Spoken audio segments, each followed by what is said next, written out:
And I think the bigger question is not just what does Scripture say or who is condemned, but what does this mean for our actions? What does this mean for how we live? What does this mean for how we engage those who may see things differently or those that we believe are moving in ways that are not beneficial to them? He says, I didn't come here to save those that ain't sick. How can we get sick people to the hospital if the hospital says there's no room for you here? How do we lovingly live out everything? And can I be honest? I want to tell you one of the hardest things about Scripture is it's not one size fits all. Faith is not, okay, never ever do this and never ever do that. I mean, there's some places where that's true. But oftentimes, the difficulty of faith is that you have to get out there and you get into the muddy waters. I'm not sure if we can rightly say that if one of our children said that they felt this way or were living a certain lifestyle, that the God-honoring thing is to put them out. We hear stories over and over again, especially within the LGBTQ community, of how that has led to additional trauma. Because no resourcing, no help, and they fall into the hands of those who will do harm to them. Because I can't call my mama no more, because she won't talk to me. Something about that just doesn't seem God-honoring. It doesn't mean that means that we can never go to a wedding. Some of y'all done went to weddings already. You're like, well, I just kind of, sit there. Or you're struggling. If I go, does that mean I'm agreeing with everything? So this is what I did. As much as I can't answer every question for you, what I can do is give you additional questions that might help you in every situation to determine the best things for you to do. First question that I would pose if you're trying to determine what should I do in any given situation is, how do you see the person? How do you see the person? Scripture says that Jesus saw a man by the name of Matthew.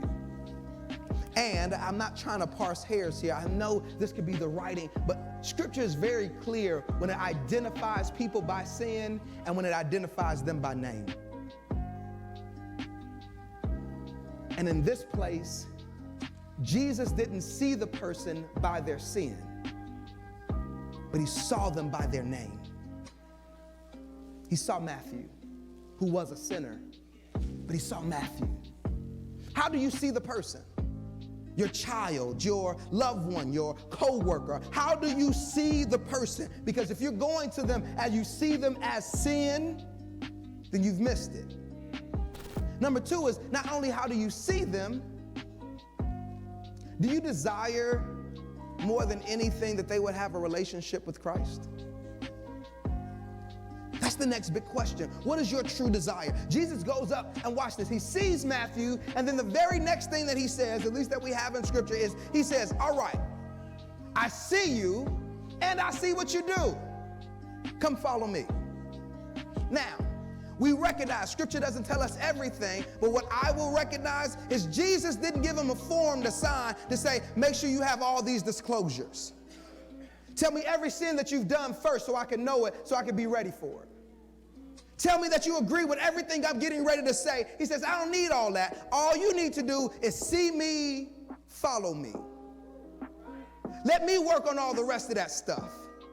Let me work it out in your soul. Let me transform you. Let me show you truth. Let me live this through, because some of this stuff gonna take a little while. And if we can be honest, many of us are still struggling with things no matter what they call. Some of them have letters, some of them may not have letters, but you know that it is God working on your heart to transform you.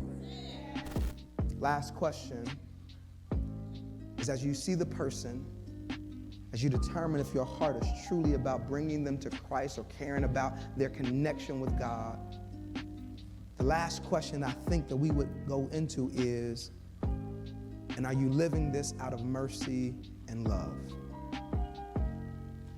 What are you being motivated by? What is moving you? I think if we can rightly answer those three questions, if we can say, yes, I can see them. Yes, I desire for them to truly know Christ, and my actions should be love and mercy.